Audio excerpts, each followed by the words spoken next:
Assalamualaikum dan salam sejahtera. Saya Nor Edrila Nulbin, nombor metrik kad 250187. Rakan-rakan seperjuangan saya yang lain dalam menyelesaikan tugasan subjek kemahiran perundingan dan tawar-menawar GM 3033 ialah Azhar bin Arifin, Muhammad Aizwan bin Arman, Nazira binti Muzaramah dan Saiful Azwan bin Hasan. Tajuk tugasan kumpulan kami ialah isu pencerobohan China di perairan Malaysia. Perundingan di antara China dan Malaysia. Negara China pernah menceroboh Malaysia menerusi kapal-kapal pengawal pantainya di Zon Ekonomi Eksklusif ZEE. Apakah itu Zon Ekonomi Eksklusif? Zon Ekonomi Eksklusif ialah zon laut yang ditetapkan oleh Konvensyen Bangsa-Bangsa Bersatu tentang Undang-Undang Laut di mana sesebuah negara itu mempunyai hak-hak khas berkaitan penerokaan dan penggunaan sumber-sumber lautan. Kembali kepada pencerobohan China, bukan sahaja menceroboh kawasan perairan Malaysia, 16 pesawat China juga pernah menceroboh ruang udara Malaysia.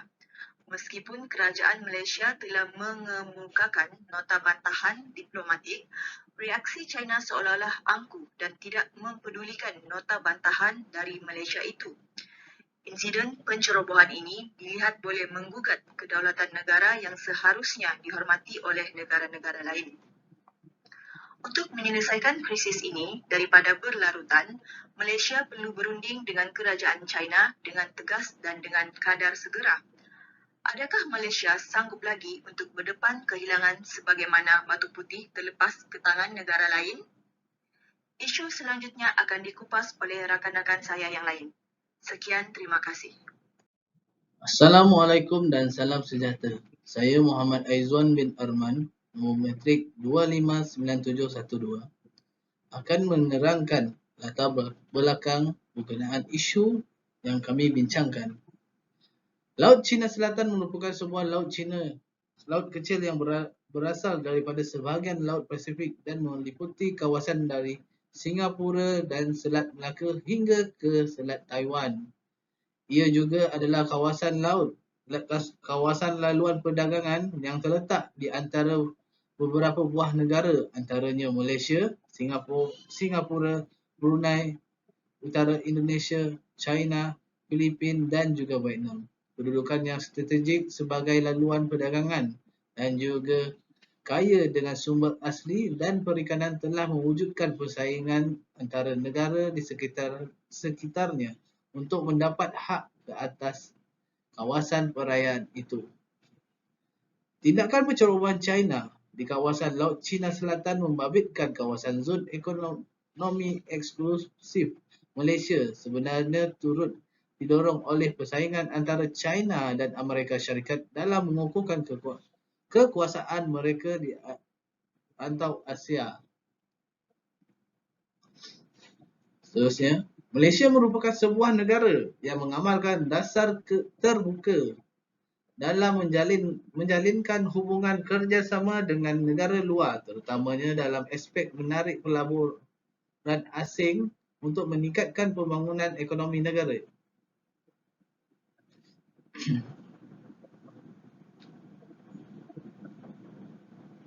Atas dasar hubungan yang baik antara Malaysia dan Amerika Syarikat, ia hanya telah menarik perhatian negara China untuk bertindak kerana kehadiran entiti atau syarikat dari negara Amerika Syarikat merupakan isyarat ancaman kepada China dan dalam mengukuhkan kekuasaan mereka di rantau ini.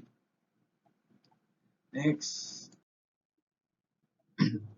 Siri pencerobohan kapal pengawal pantai dari China dan juga pesawat udara mereka yang berlegar di ruang negara Malaysia pada baru-baru ini dilihat sebagai tindakan yang biadab dan tidak menghormati status negara Malaysia sebagai negara yang berdaulat yang perlu dihormati kedaulatannya. Bukan itu saja, tindakan China juga adalah bertentangan dengan Akta Zon Ekonomi Eksklusif tahun 1984 dan Konvensyen Pertubuhan Bangsa-Bangsa Bersatu mengenai Undang-Undang Laut tahun 1982,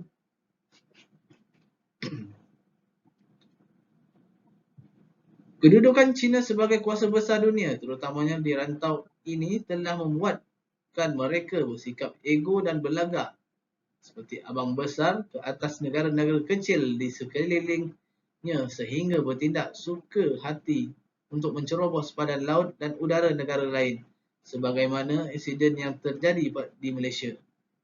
Persaingan China dan negara lain untuk menguasai kepentingan di Laut China Selatan yang kaya dengan hasil bumi seperti minyak dan gas serta perikanan telah dimendorongkan tindakan mereka melalui meluaskan dan mengkukuhkan penguasaan mereka, termasuklah mewujudkan kawasan penempatan haram di pulau buatan sendiri di Laut China Selatan.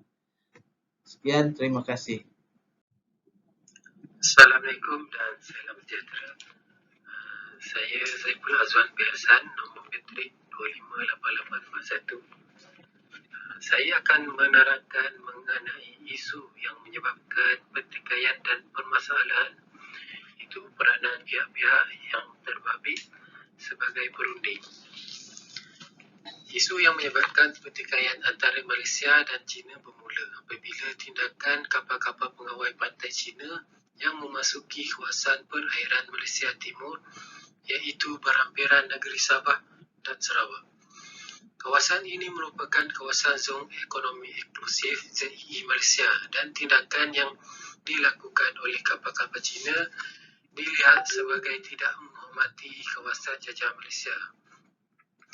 Malaysia dan China merupakan dua buah negara yang berdaulat dan memiliki sempadan geografi serta kawasan jajahan masing-masing.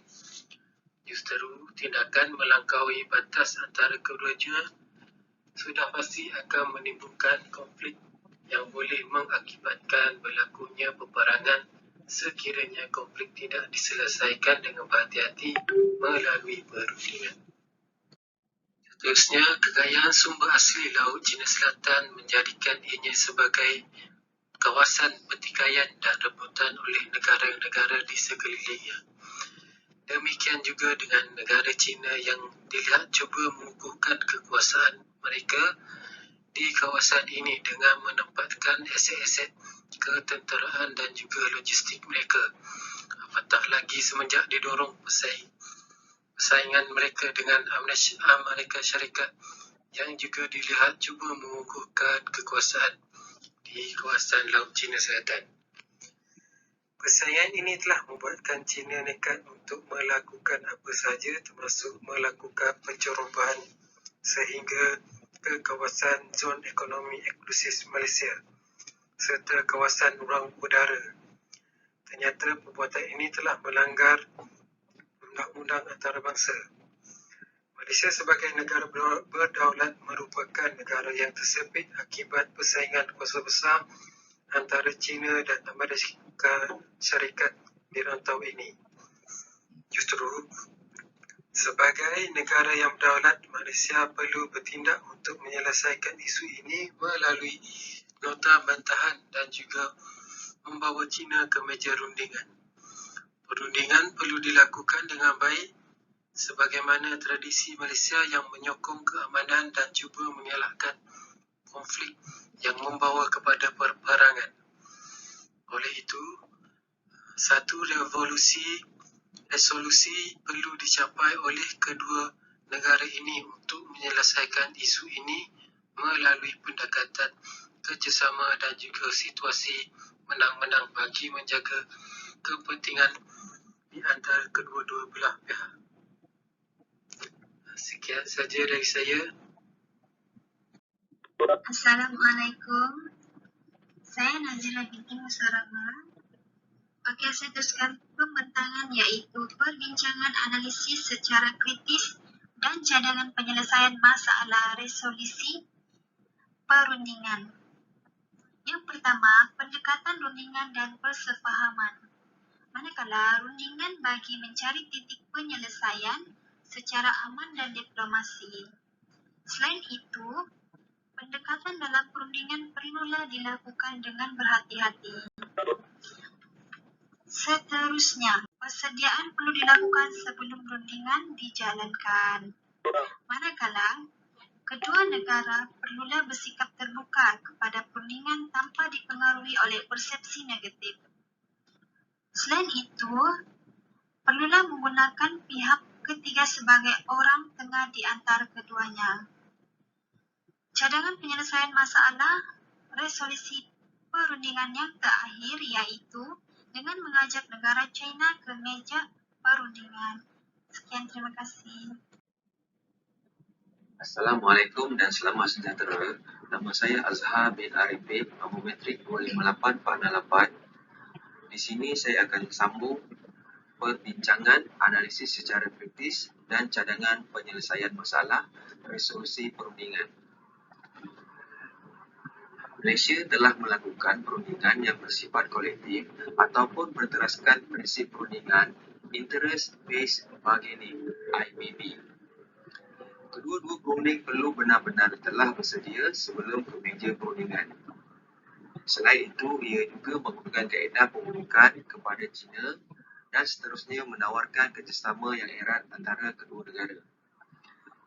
Selain itu, salah satu faktor kejayaan perundingan adalah keselesaan tempat berunding, di mana faktor tempat akan mempengaruhi suasana perundingan kepada pihak-pihak yang berunding. Dalam isu konflik antara Malaysia dan China, lokasi perundingan perlu dicadangkan dan dipersetujui oleh kedua-dua belah pihak. Sebagai contoh, Malaysia boleh melakukan perundingan di negara China memandangkan kedudukan Malaysia sebagai negara yang telah dicerobohi oleh negara China. Justru posisi Malaysia dalam isu ini adalah pihak yang mengajak untuk berunding. Malaysia boleh mencadangkan kepada China untuk menghantar delegasi ke sana untuk tujuan perundingan. Selain itu, dengan ini juga untuk memanfaatkan hubungan dagangan yang baik serta hubungan yang telah terjalin antara keduanya sejak sekian lama, maka ianya akan banyak membantu perundingan tersebut mencapai matlamat untuk kejayaan kedua-dua negara. Yang terakhir sekali ialah kesimpulan. Yang pertama ialah konflik yang berlaku antara dua negara perlu diselesaikan melalui jalan rundingan.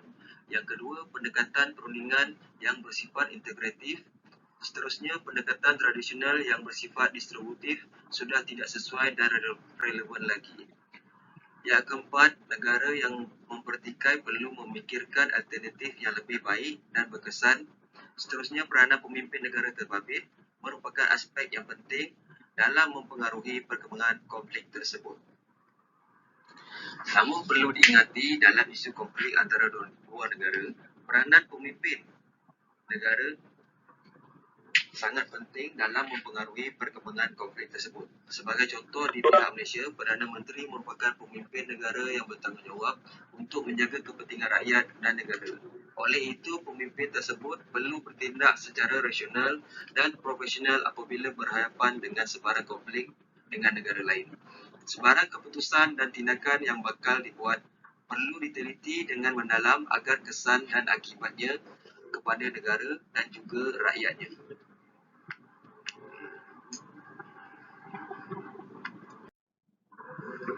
Sekian, terima kasih.